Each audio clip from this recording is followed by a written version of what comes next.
Hello everyone. Welcome to Pastor's Doctrine of Law.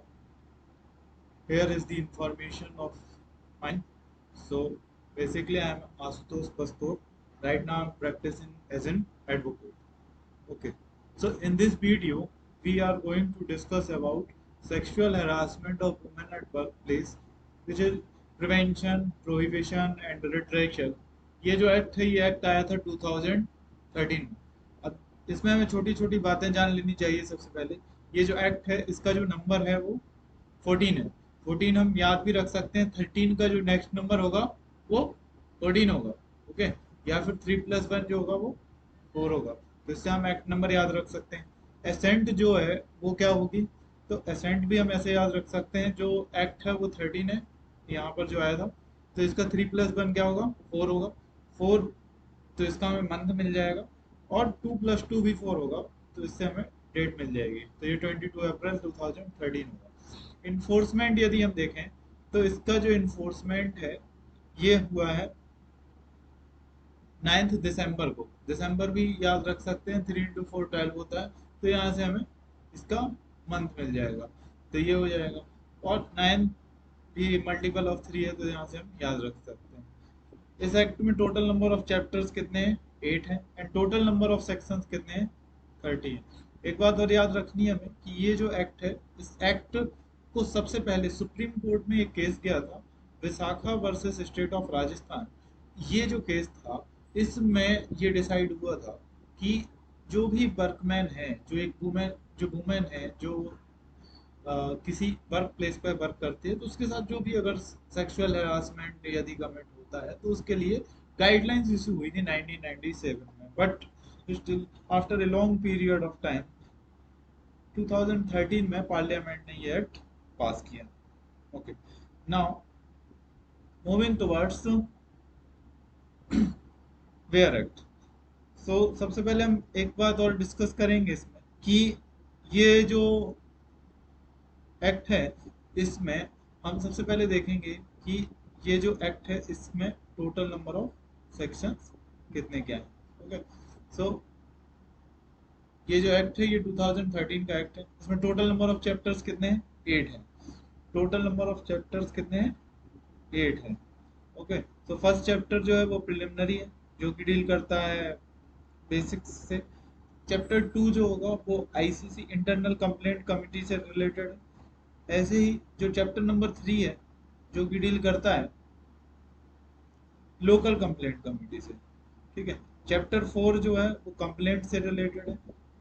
And chapter 5 जो है वो inquiry and complaint से related. Main जो चैप्टर है वो चैप्टर नंबर 4 होगा एंड 5 होगा ना। जो चैप्टर नंबर 6 है, तो चैप्टर नंबर 6 जो है, जो हमने इंटरनल कंप्लेंट कमेटी बनाई थी, वो जो है वो उसकी जो ड्यूटीज दी हैं वो 6 में दी हुई। ऐसे ही जो चैप्टर हमने 3 जो है, जो लोकल कमेटी से डील करता है, उसकी जो ड्यूटीज दी गई है वो 7th में दी गई है। मिसलेनियस जो है वो हमारा 8th होगा। Okay, total number of sections पता ही हमें 30 होते हैं। तो ये जो एक्ट है इसमें, ये जो एक्ट है इसका जो एक्ट नंबर है वो 14 है।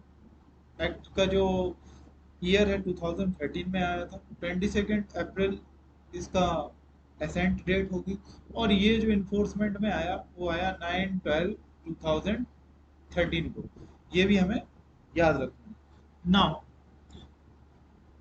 इन दिस एक्ट बेसिकली सबसे पहले हम देखेंगे कि ये जो एक्ट है ये क्यों आया था।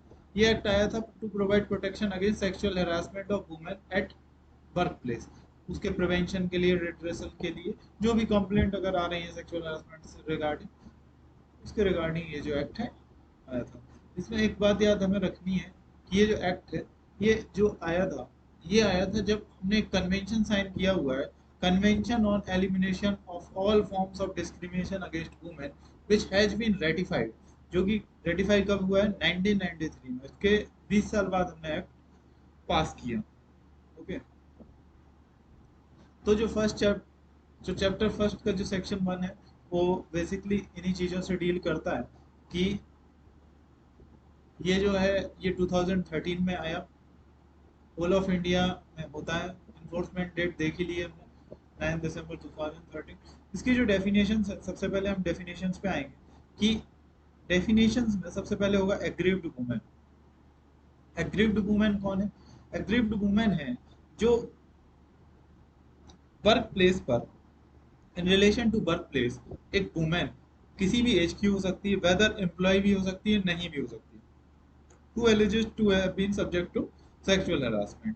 किसके द्वारा? रिस्पोंडेंट के द्वारा यदि हो रहा है तो वो एग्रीव्ड वुमन होगी। या फिर कोई डेलिंग प्लेस है या हाउस है, जो हाउसकीपर आते हैं, उससे रिलेटेड यदि कोई वुमेन है या कोई जिसकी कोई भी एज है, वो is employed in such a dwelling place, तो ये जो दोनों होंगे केस, वो एग्रीड वुमेन से रिलेटेड होंगे। एप्रोप्रिएट गवर्नमेंट क्या होगा? एप्रोप्रिएट गवर्नमेंट में हम सबसे पहले ये देखेंगे, ये किसी से भी हो सकता है। In relation to a work which is stabilised, owned and controlled by funds provided directly और indirectly by the central government या फिर स्टेट गवर्नमेंट। यहाँ यूटी भी इंक्लूड हो जाएगा। Okay, now here the in relation to work place जो not covered in sub clause 1, तो वो किस में आ जाएगा? स्टेट गवर्नमेंट में आ जाएगा। सी जो है वो डील करता है चेयरपर्सन से। चेयरपर्सन कौन होगा? जो लोकल कंप्लेंट कमेटी में होगा। ठीक है। डी जो है वो डील करेगा डिस्ट्रिक्ट ऑफिसर से। डिस्ट्रिक्ट ऑफिसर हमारा लोकल कंप्लेंट कमेटी में होगा, जो हम आगे देखेंगे। ऐसे ही जो ई है वो डोमेस्टिक वर्कर्स से डील करता है। Domestic workers means what? Domestic worker means a woman who is employed to do household work, जो हाउसहोल्ड वर्क से रिगार्डिंग होगा। Any household, in any household, जो किसी भी तरीके से हो सकता है। रिम्यूनरेशन वेदर इन कैश और काइंड, कैश भी हो सकता है या काइंड भी हो सकता है। इधर डायरेक्टली और थ्रू एन एजेंसी, डायरेक्टली भी काम कर सकता है, एजेंसी के थ्रू भी काम कर सकता है। और किस बेसिस पे काम करेगा? टेम्परेरी बेसिस पे कर सकता है, परमानेंट बेसिस पे कर सकता है, पार्ट टाइम बेसिस पे कर सकता है, फुल टाइम बेसिस पे भी कर, but it will not include जो मेंबर हैं फैमिली मेंबर्स, उनको इंक्लूड नहीं करेगा। एफ में एम्प्लॉय डिफाइंड है। एम्प्लॉय क्या होगा? Means a person employed at a workplace for any work, जो ऐसा एम्प्लॉय जिसको किसी काम में यदि लगाए, regularly, temporarily, ad hoc, daily basis पे हमने यदि लगाया है, डायरेक्टली लगाएंगे या एजेंट के थ्रू लगाएंगे, जो कि इंक्लूड क्या क्या रखते हैं एजेंट में? कॉन्ट्रैक्टर हो सकता है विद और without the knowledge of the principal employ, उसकी नॉलेज में हो भी सकता है, नहीं भी हो सकता है। रिम्यूनरेशन या फिर नहीं दी जा रही हो, और working on a voluntary basis पे कर रहा हो काम, और किसी भी कारण से। Whether the terms of employment are express और इम्प्लाइड, किसी भी तरीके से हो सकता है। एंड इंक्लूड्स अ को वर्कर को भी इंक्लूड करेगा, कॉन्ट्रैक्ट वर्कर को भी इंक्लूड करेगा। ओके, प्रोबेशनर को भी करेगा, ट्रेनी को भी करेगा, अप्रेंटिस को भी करेगा, और called by any other such name के थ्रू भी हो सकता है। नाउ एम्प्लॉयर क्या होगा? Employer means in relation to any department, organisations, जो भी कोई ऑर्गेनाइजेशन है जो अप्रोप्रिएट गवर्नमेंट और लोकल अथॉरिटी के अंडर में आएंगी। The head of the department, organisation, institutions, office, branch, such other officer as the appropriate government और local authority may by an order specify in this behalf, किसी भी तरीके से head भी हो सकता है। In any work place not covered, जो कवर्ड नहीं है, एनी पर्सन जो भी रिस्पॉन्सिबल होगा उसके मैनेजमेंट के लिए, सुपरविजन के लिए, या फिर कंट्रोल के लिए, तो वो भी इसमें एम्प्लॉयर माना जाएगा। नाउ एक्सप्लेनेशन में देख लीजिए, मैनेजमेंट क्या होगा? इंक्लूड्स दी पर्सन हो सकता है, बोर्ड हो सकता है, कमिटी हो सकती है, जो कि किससे रिलेटेड होगी? फॉर्मुलेशन के regarding and administration of policies के बेसिस पर। थर्ड में क्या दिया है? ऐसे वर्क प्लेस जो कि 1 and 2 में इंक्लूड नहीं है, वो क्या हो सकते हैं? पर्सन डिस्चार्जिंग कॉन्ट्रेक्चुअल ऑब्लिगेशन यदि हो रहा है तो वो भी हो सकता है, या फिर डवेलिंग प्लेस हो सकती है, हाउस हो सकता है, और पर्सन और हाउस होल्ड हु एम्प्लॉयज और benefit from the employment of domestic worker से भी हो सकते हैं, irrespective of the number. Number से मतलब नहीं है कितने होंगे। Time period of type of such worker employed, किसी भी समय हो सकता है, और नेचर ऑफ एम्प्लॉयमेंट कुछ भी हो सकता है, और activities perform by the domestic. Now internal committee क्या होगी? जो कि सेक्शन 4 में है। लोकल कमिटी क्या होगी? जो कि सेक्शन 6 में। मेंबर्स कौन से होंगे इंटरनल कमेटी या लोकल कमिटी में? वो जे में डिफाइंड किया गया। प्रिस्क्राइब्ड हमारा के में है। प्रिसाइडिंग ऑफिसर्स क्या होंगे? जो presiding officer internal complaint committee का होगा प्रिसाइडिंग ऑफिसर नॉमिनेट किया जाएगा। रिस्पोंडेंट क्या होगा, जो कि एम में डिफाइंड किया, ये मोस्ट इंपॉर्टेंट होगा। ये सेक्शन 9 के थ्रू कवर हो जाएगा। Now, sexual harassment. This is most important. What will be covered in sexual harassment? It will include any one or more of the following an unwelcome act. किसी भी तरीके के act हो सकते हैं, बिहेवियर हो सकता है। कैसे होगा, नेमली क्या क्या तरीके से डिफाइन, फिजिकल कॉन्टेक्ट के थ्रू या किसी एडवांस, और में क्या आ जाएगा, या हो जाएगा डिमांड और रिक्वेस्ट फॉर सेक्सुअल फेवर हो सकता है, या मेकिंग सेक्सुअली कलर्ड रिमार्क हो सकता है, या शोइंग पोर्नोग्राफी हो सकती है, या फिर any other unwelcome physical verbal और नॉन वर्बल कंडक्ट भी हो सकता है। इन तरीकों से यदि होगा तो ये सेक्सुअल हरासमेंट में आएगा। वर्क प्लेस कहाँ होगा ऐसा, तो ये वर्क प्लेस जो है वो उसे हो सकता है। देखिए डब्ल्यू यहाँ पर वो दिया है, इससे हम याद भी रख सकते हैं।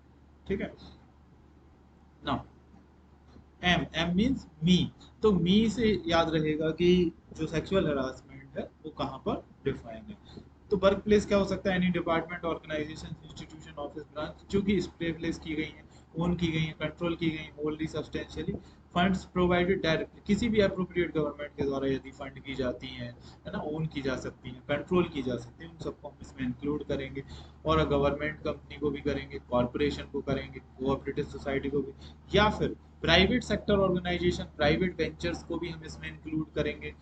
ओके, इसमें एनजीओज भी इंक्लूड हो जाएंगे, ट्रस्ट भी इंक्लूड होगा, सोसाइटीज भी इंक्लूड हो सकती हैं, सर्विस प्रोवाइडर और कैरिंग जो भी किससे रिगार्डिंग काम कर रहे हैं, कमर्शियल बिजनेस कर रहे हैं, प्रोफेशनली कर रहे हैं, वोकेशनल कर रहे हैं, एजुकेशनल कर रहे हैं, इंटरटेनमेंट के बेसिस पर कर रहे हैं, इंडस्ट्रियल यूज कर रहे हैं, हेल्थ सर्विस में इंक्लूड है, फाइनेंशियल एक्टिविटीज है जो कि किसके रिगार्डिंग होगा, प्रोडक्शन के रिगार्डिंग होगा, सप्लाई के रिगार्डिंग होगा, सेल के रिगार्डिंग होगा, डिस्ट्रीब्यूशन के रिगार्डिंग होगा, एंड सर्विसेज के regarding. Now here some other institutions also comes under the workplace, hospitals हो सकते हैं, नर्सिंग होम हो सकते हैं, स्पोर्ट इंस्टीट्यूशंस भी हो सकते हैं, स्टेडियम होंगे इसमें, कोई स्पोर्ट्स कॉम्प्लेक्स होंगे, कंपटीशन, गेम्स वेन्यू, सब कुछ इसमें इंक्लूड किया जाएगा, जो कि रेजिडेंशियल भी हो सकता है, नॉट यूज फॉर ट्रेनिंग, किसी भी तरीके से हो सकते हैं। Any place visited by the employ, हाँ दिस इज मोस्ट इंपॉर्टेंट, कि यदि कोई एनी प्लेस एम्प्लॉय के द्वारा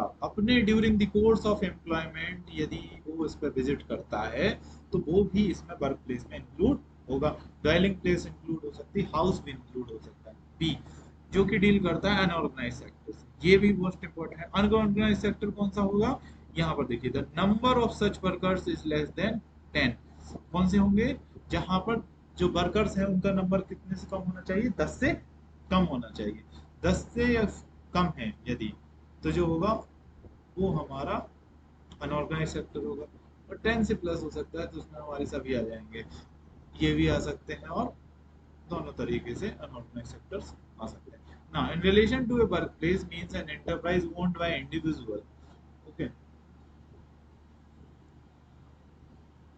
owned by individual and engaged in production or sale of goods or providing services of any kind, and where the enterprise employs workers, the number of such workers is less than 10. Now section 3 जो है वो deal करता है हमारा prevention of sexual harassment से। इसका जो number 1 है क्लॉज है, हम क्लॉज 1 डील करता है, no women shall be subject to sexual harassment at any workplace. सबसे पहले तो उसको एक प्रिवेंशन डाला गया। सेकंड में जो सेक्सुअल हरासमेंट की डेफिनेशन कहाँ पर डिफाइन थी, एम में डिफाइन थी, उसके नंबर ऑफ केसेस और इंक्रीज किए हैं कि फॉलोइंग सर्कमस्टेंसेस, किसी भी तरीके से among other circumstances, if it occurs और is present in relation to any connected with any act और behaviour may amount to sexual harassment. कौन कौन से हो सकते हैं, इम्प्लाइड भी हो सकता है, एक्सप्लिसिट भी हो सकता है।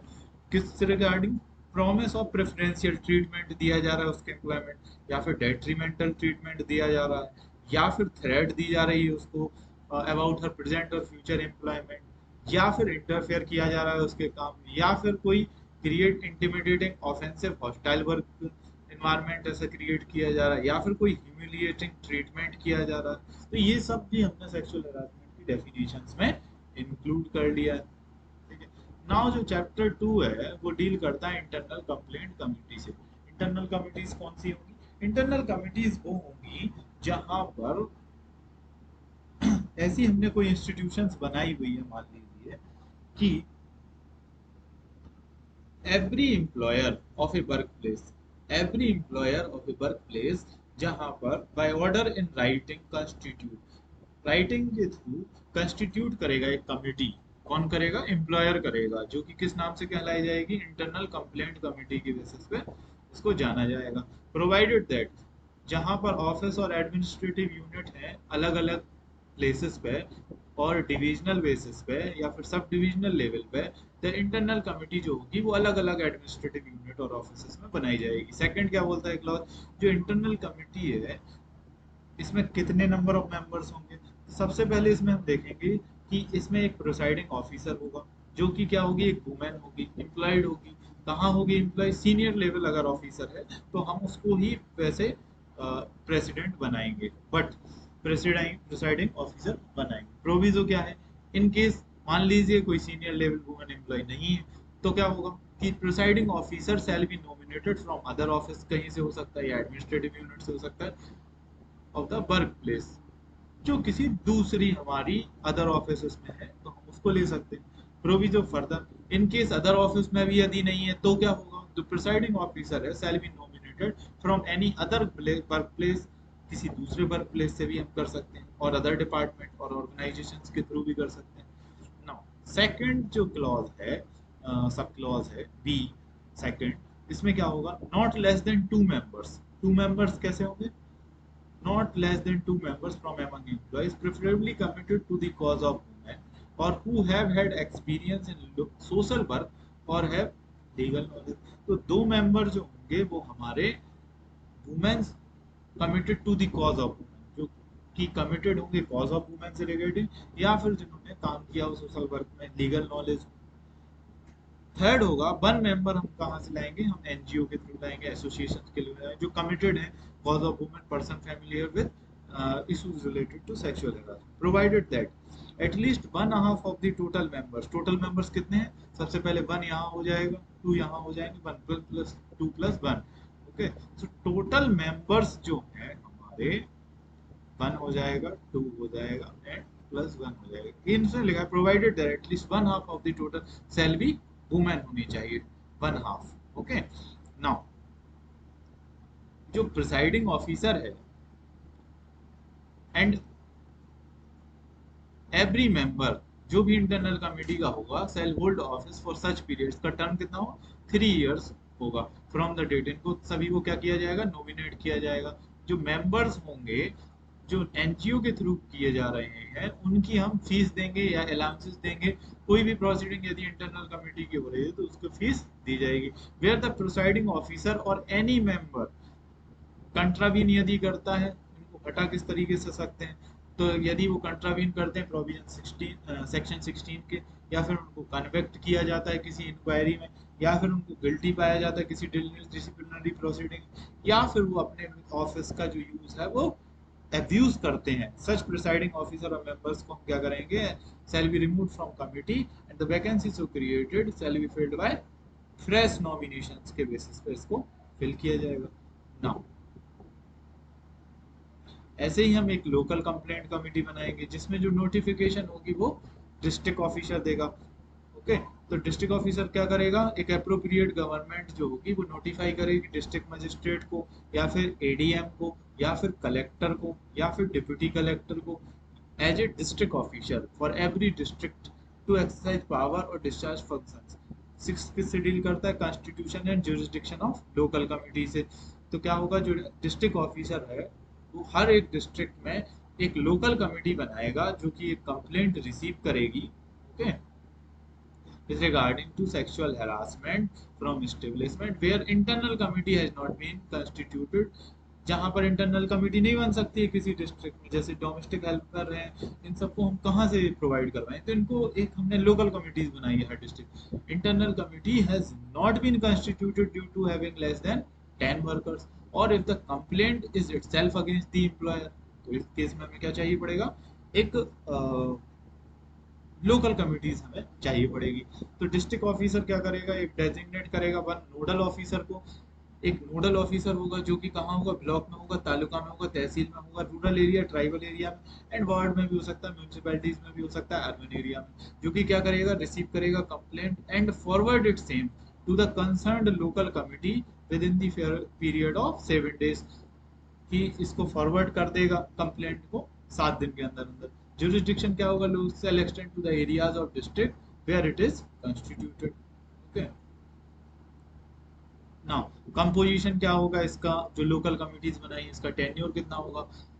तो जो लोकल कमिटी है उसमें टोटल नंबर ऑफ मेंबर्स देख लीजिए, a person to be nominated from among the, एक चेयरपर्सन होगा जो कि कहाँ से, एमिनेंट वुमेन होगी इन द फील्ड ऑफ, जो कि कमिटेड किसके लिए, social work and committed to the cause of women. एक मेंबर भी नॉमिनेट किया जाएगा जो कि अमंग द वुमेन होगा, जो कि काम कर रही है ब्लॉक में, तालुका में, तहसील में, वार्ड में, म्यूनिसिपैलिटी में। 2 मेंबर हम अलग से, और इसमें of whom at least one shall be a woman, 2 में से हम एक वुमेन को नॉमिनेट करेंगे फ्रॉम अमंग सच। कहाँ से करेंगे, एनजीओ के थ्रू करेंगे, एसोसिएशन के थ्रू करेंगे, committed to the cause of women और a person familiar with the issues related to sexual harassment, provided that at least one of the nominee should preferably have background in law में होना चाहिए उसका, जो भी हमने appoint किए। Provided further that at least one of the nominees, जो भी हमने नॉमिनीज किए हैं, at least one of the nominees जो होगी shall be a woman होगी,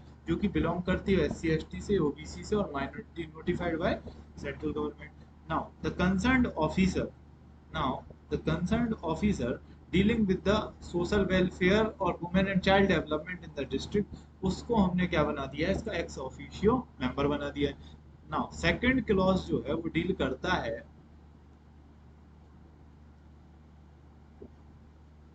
ये जो डील करता है ये करता है हमारा, chairperson and every member of the local committee shall hold office for such period not exceeding 3 years, 3 years के लिए अपॉइंट करेंगे from the date of their appointment as may be specified by the district officer.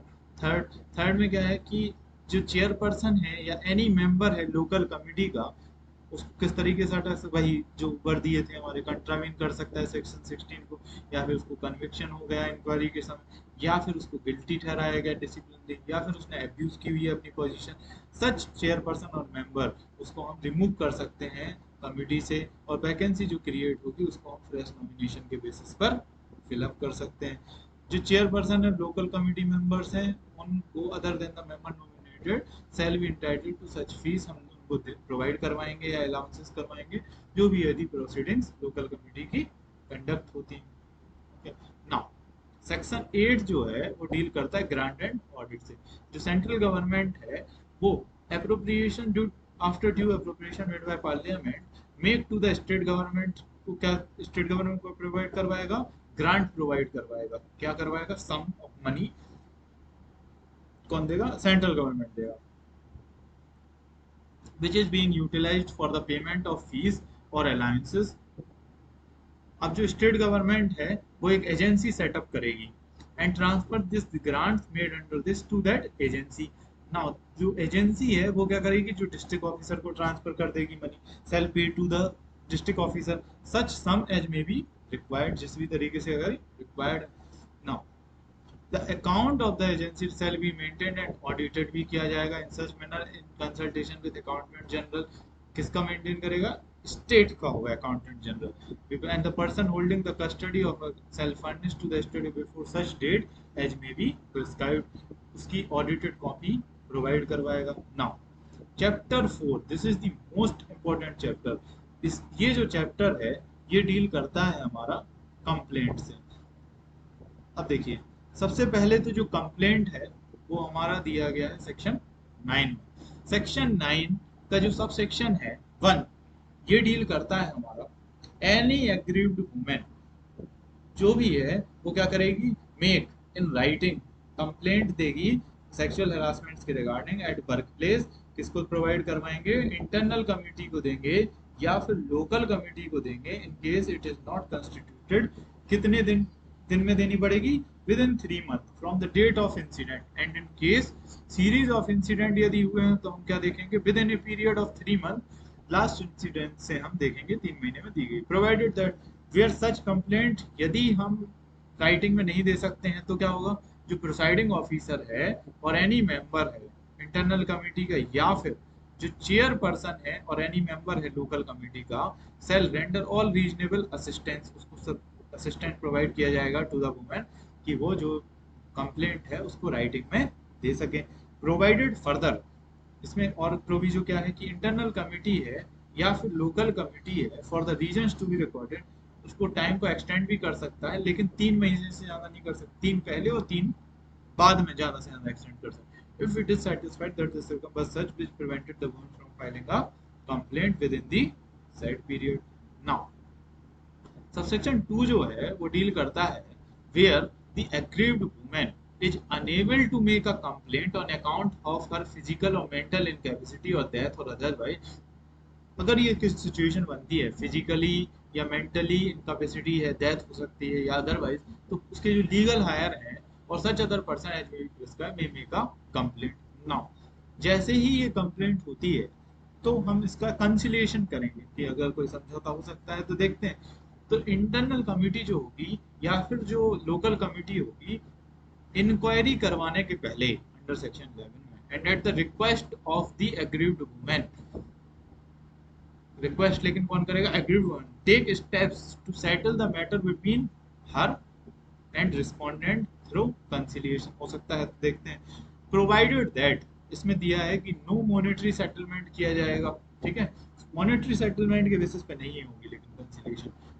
Second subsection बोलता है where settlement has been arrived, अगर settlement हो जाता है under one में, तो इंटरनल कमिटी जो है या लोकल कमिटी है उससे रिकॉर्ड करेगी सेटलमेंट को एंड फॉरवर्ड करेगी उसको एम्प्लॉयर को या फिर डिस्ट्रिक्ट ऑफिसर को, कि वो इस तरीके से एक्शन ले जो भी उसमें रिकमेंडेशंस आई हैं। या फिर क्या होगा, जो इंटरनल कमिटी है जो लोकल कमिटी है वो क्या करेगी, प्रोवाइड करेगी कॉपीज ऑफ सेटलमेंट, किसको, अंडर सबसेक्शन 2 रिस्पोंडेंट को एंड एग्रीव्ड वुमेन को। और यदि जो सेटलमेंट है is arrived at one, no further, अगर सेटलमेंट आ गया तो उसकी इंक्वायरी भी नहीं की जाएगी।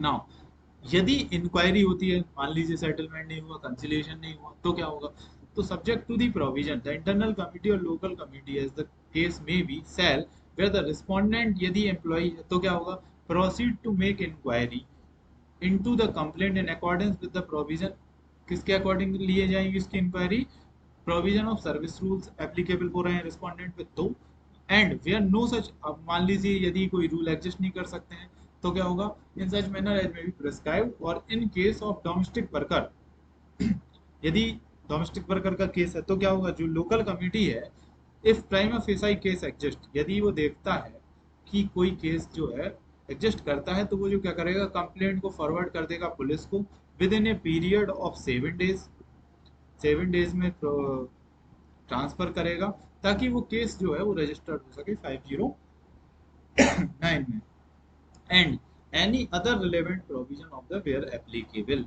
Okay, now provided further where the aggrieved woman inform the internal committee or local committee as the case may be that any terms or condition of the settlement arrived, यदि कोई उन्होंने सेटलमेंट अराइव हो जाता है has not been complied with, उस settlement पे अगर comply नहीं करता है रिस्पोंडेंट, तो इंटरनल कमिटी और लोकल कमिटी जो है shall proceed to make an inquiry into the complaint और as the case be forward the complaint to the police, तब भी इसको कंप्लेंट को पुलिस को भेज सकते हैं। प्रोवाइडेड फर्दर, इसके बाद क्या दिया गया है, बोथ द पार्टीज, यदि एम्प्लॉयज हैं तो parties shall during the course of inquiry क्या कर सकते हैं, एक अपॉर्चुनिटी दे सकते हैं, उनको सुना जाए, and a copy of finding shall be made available to both of the parties, दोनों को प्रोवाइड की जाएगी, ताकि वो अपनी रिप्रेजेंटेशन जो है वो कमिटी के बेस सामने अपनी रिप्रेजेंटेशन रख सकते हैं।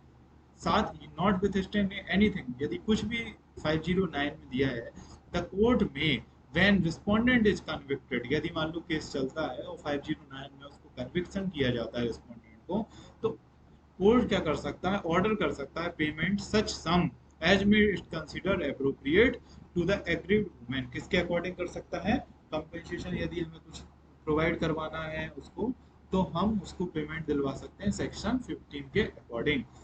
3 क्या बोलता है subsection, for the purpose of making an inquiry the internal committee और local committee shall have the same power. अगर कोई भी जो इंक्वायरी करनी है उसकी जो पावर है वो किस तरीके से दी गई, सिविल कोड के बेसिस पे दी गई जो सीपीसी में प्रोवाइड है।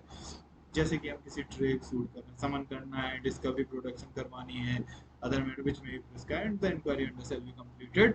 जो इंक्वायरी है उसको कंप्लीट कितने दिनों में किया जाएगा, 90 डेज में किया जाएगा। दिस इज मोस्ट इंपॉर्टेंट, कितने दिन में किया जाएगा, 90 डेज में कंप्लीट किया जाएगा। नाउ चैप्टर 5 जो है वो डील करता है इंक्वायरी इनटू कंप्लेंट से। कैसे होगा, action during the pendency. Now during the pendency of an inquiry on a written request made by this the internal committee as the case may recommend to the employer. क्या करेगी जो committee है, वो recommend करेगी employer को transfer the aggrieved women. लेकिन request कौन करेगी, ये की जाएगी वुमेन के द्वारा। An inquiry during the pendency on a written request made by the aggrieved women on a this win.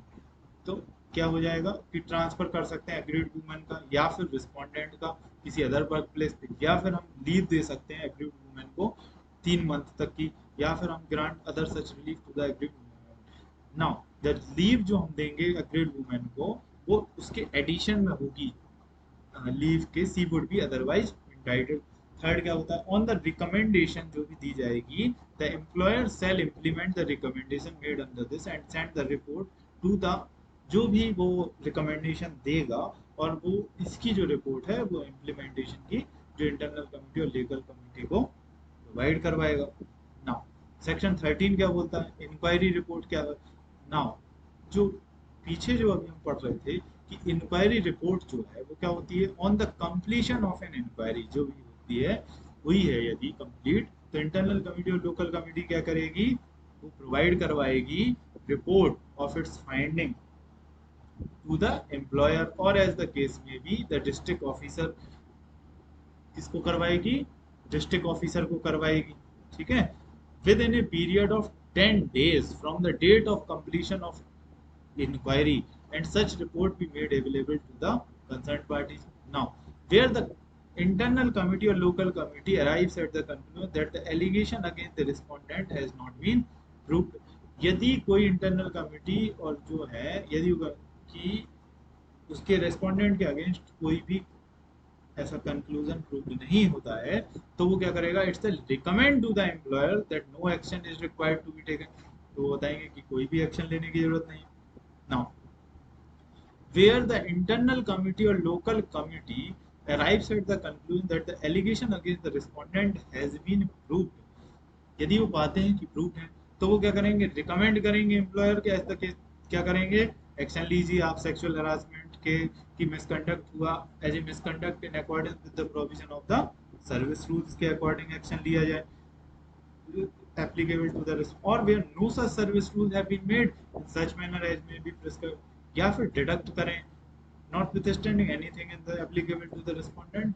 क्या करेंगे, डिडक्ट सैलरी से बेस से रिस्पोंडेंट सच सम, कितना सम जो कि कंसीडर अप्रोप्रिएट किया जाएगा to be paid to the agreed women और to her legal heirs as it may determine. किसके अकॉर्डिंग डिटरमाइन किया जाएगा, 15 के according. Provided that in case the employer is unable to make such deduction from the salary of respondent due to his being absent from the duty or cessation, यदि उसको हटा दिया गया है या absent है employment, तो it may direct to the respondent, directly वो बोल सकता है कि किया है उसका पे की एग्रीड पर्सन।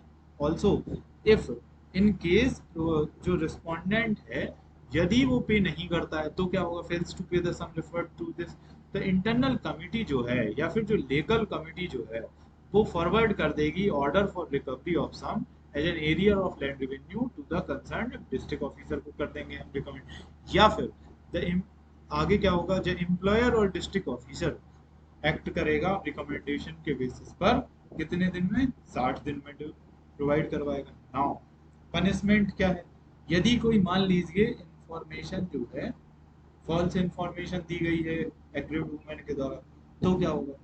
नाउ 14th बोलता है पनिशमेंट के regarding, where the internal committee or local committee arrives at a conclusion that allegation against the respondent is malicious, यदि malicious है, or aggrieved woman or any other person making the complaint has made knowing it to be false, or aggrieved woman on making the has produced any false or misleading document यदि provide करवाते हैं, तो it may recommend to the employer को recommend किया जाएगा या district officer को take action against the women और person who has made the complaint under subsection 2 of section 9 as the case may be in accordance with the provision of service rule applicable to her or him, or where no service rule in such manner provided that a mere inability to substantiate a complaint, ये एक adequate proof नहीं होगा अगर सिर्फ inability है कि हम उसके अगेंस्ट सेक्सुअल हरासमेंट का केस मेड आउट नहीं कर पा रहे हैं, तो need not attract action against the complainant, provided also further that malicious intent on part of the complainant shall be established after an inquiry before any action. हमें ये बताना पड़ेगा कि उसकी जो इंटेंट थी वो मैलिशियस थी। नाउ वेयर इंटरनल कमिटी जो लोकल कमिटी है वो अराइव होती है किसी complaint that during the inquiry any witness है, ये विटनेस के रिगार्डिंग होगा, यदि कोई विटनेस जो है फॉल्स एविडेंस देता है और प्रोड्यूस करता है कोई फॉर्ज और मिसलीडिंग डॉक्यूमेंट, वो भी रिकमेंड किया जाएगा एम्प्लॉयर को कि जो विटनेस है और डिस्ट्रिक्ट ऑफिसर की वो एक्शन ले in accordance with the provision service rule के अकॉर्डिंग, ओके, उस विटनेस के अगेंस्ट। नाउ सेक्शन 15 जो है वो डिटर्मिनेशन ऑफ कंपेंसेशन के रिगार्डिंग, ये मोस्ट इंपॉर्टेंट सेक्शन है 15, okay, for the purpose of determining the sum जो है यदि हमें निकालना है कि कितना हम इसको प्रोवाइड करवाएंगे to the agreed women, the internal committee और local committee as the case may be shall have regard to the mental trauma, देखेंगे पेन कितना है, सफरिंग कितनी, इमोशनल डिस्ट्रेस कितना हुआ है, या फिर उसके द्वारा लॉस कितना हुआ है कैरियर अपॉर्चुनिटी में, या फिर जो है मेडिकल एक्सपेंसेस कितना इनकर किया गया है, या फिर साथ में हम ये भी देखेंगे कि इनकम और फाइनेंशियल स्टेटस क्या है रिस्पोंडेंट का, फिजिबिलिटी क्या है उस पेमेंट की, लमसम या इंस्टॉलमेंट में कितना क्या दिया जा सकता है। नाउ सेक्शन 16 भी बहुत इंपॉर्टेंट है, प्रोहिबिशन ऑफ पब्लिकेशन और making known content of complaint and inquiry proceeding, ऐसी जो यदि इंफॉर्मेशन आती है तो उसको हम कहीं पब्लिश नहीं करेंगे, not withstanding anything content, RTI में कुछ भी दिया हुआ हो, आरटीआई एक्ट में जो कंटेंट है कंप्लेंट का मेड अंडर सेक्शन 9, ये जो सेक्शन 9 में दी गई है complaint, the identity and address जो होगा एग्रीव्ड वुमेन का, respondent and witness, any information relating to conciliation inquiry proceeding, recommendation of the internal committee, local committee, and the action taken by the employer under the provision shall not be published, इसको publish नहीं करेंगे किसी भी regarding, कोई भी करेगी कि जो भी कार्रवाई हुई है उसको हम पब्लिश नहीं करेंगे, और made known to the public, press और मीडिया नहीं करवाएंगे प्रोवाइड। प्रोविजो क्या है, that any information may be disseminated, करवा भी सकते हैं, regarding the justice secured to any victim of sexual harassment without disclosing the name, इसमें हम नाम डिस्क्लोज नहीं करेंगे, एड्रेस नहीं बताएंगे, आइडेंटिटी नहीं बनाएंगे, other particular lead to identification of agreed women और विटनेस, अगर इसकी इंफॉर्मेशन नहीं करनी, अगर किसी को जस्टिस प्रोवाइड हुआ है तो हम ये प्रोवाइड करवा भी सकते हैं।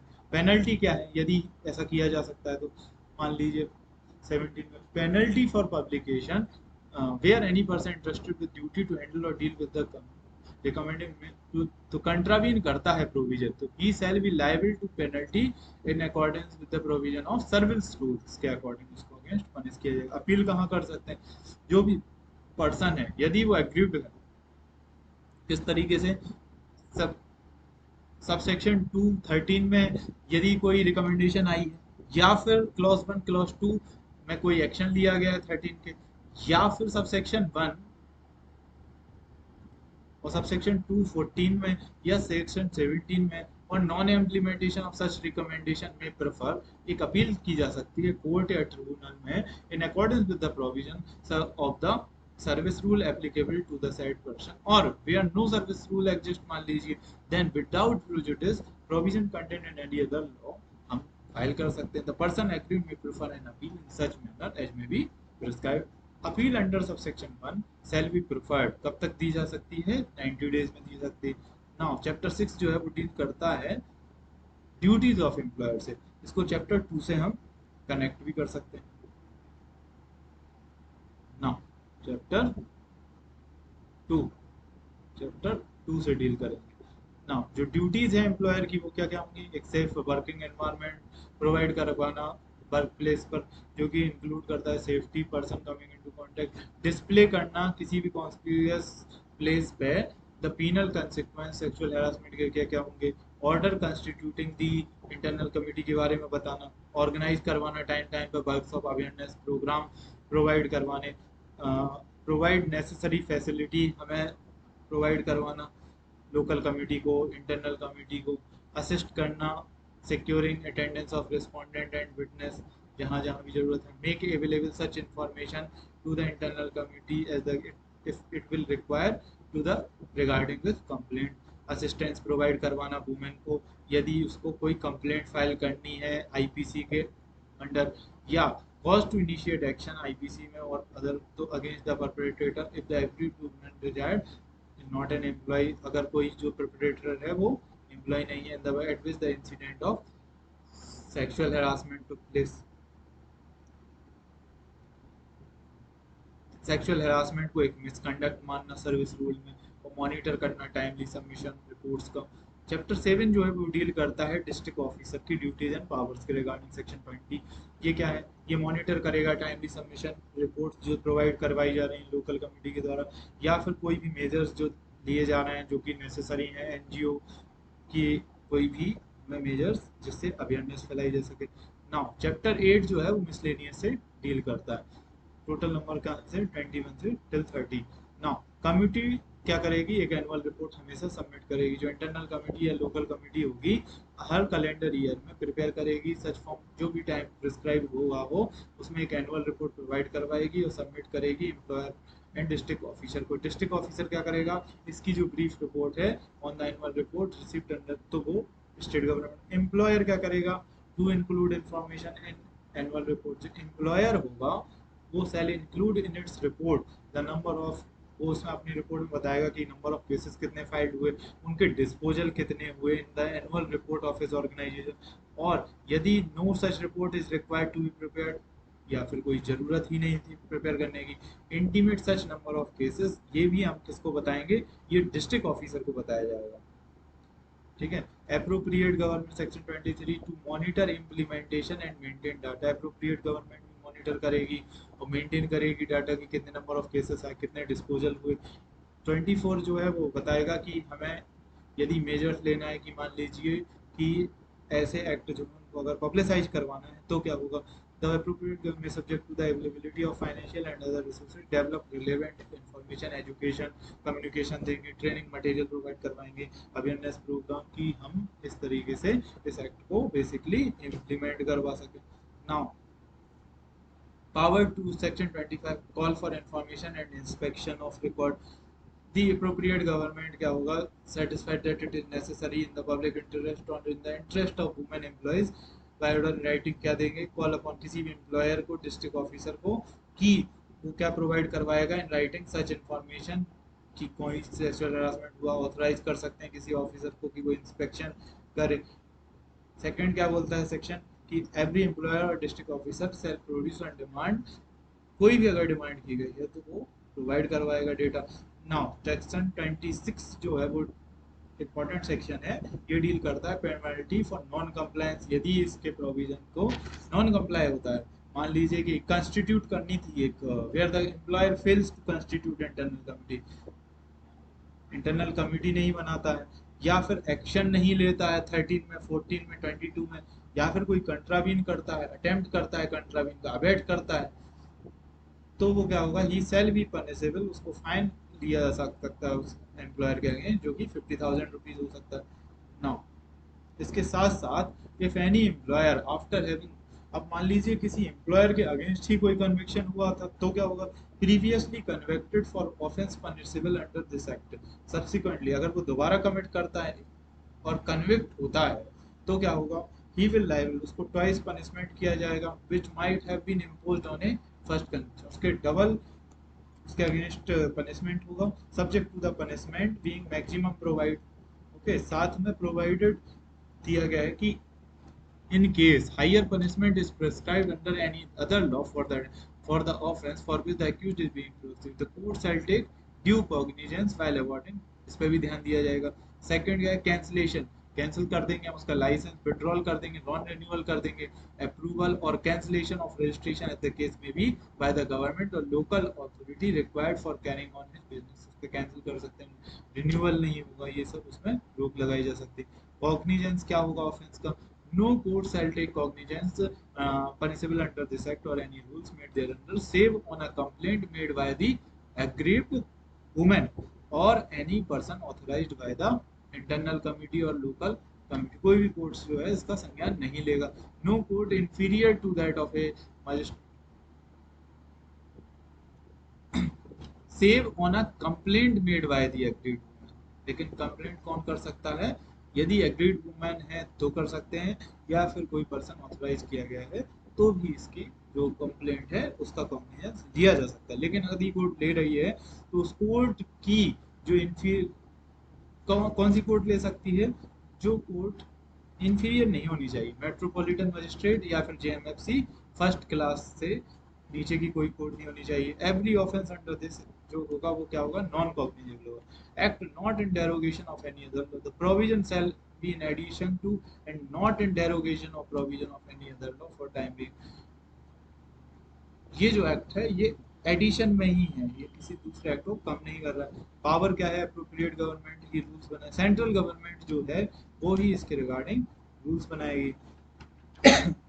इन पर्टिकुलर एंड विदाउट जो फीस हैं, अलाउंसेस है, जो भी पे करनी है इसके रिगार्डिंग, जो भी हमें रूल्स बनाने हैं अलग अलग, है ना, इसके रिगार्डिंग जो भी रूल्स बनाए जाएंगे वो जो है सेंट्रल गवर्नमेंट ही बनाएगी। अब जो रूल बनाए हैं सेंट्रल गवर्नमेंट उसको लेट डाउन किया जाएगा हाउस ऑफ पार्लियामेंट में, और इसको for a total period of 30 days which may be comprised in one session और टू सेशन और सक्सेसिव सेशन में यदि हो रहा है तो हम इसको एटलीस्ट 30 डेज के लिए लेट डाउन करेंगे। ठीक है, any rule made under this section, यदि कोई rule state government shall be laid down as soon as may be after it is made before each house. लेकिन अगर दी जो सेक्शन सबसेक्शन 4(8) का है तो उसको हम लेट डाउन करेंगे state government. Power to make remove difficulty, if any difficulty arises in giving effect to the provision of this act, central government may by order published in the official make such provision not inconsistent, क्या करेगा, as may appear to be necessary for removing the difficulty। कुछ भी है तो हम पास करवा सकते हैं, पब्लिश करेंगे जो, provided that no such order shall be made under this act after the expiry of 2 years, but इसके 2 साल बाद ऐसा कोई भी ऑर्डर पास नहीं करेंगे। Every order made under shall be laid, और वो भी जो ऑर्डर पास किए जा रहे हैं, लेकिन अब इसका कोई रिलेवेंस नहीं, क्योंकि 2 ईयर जो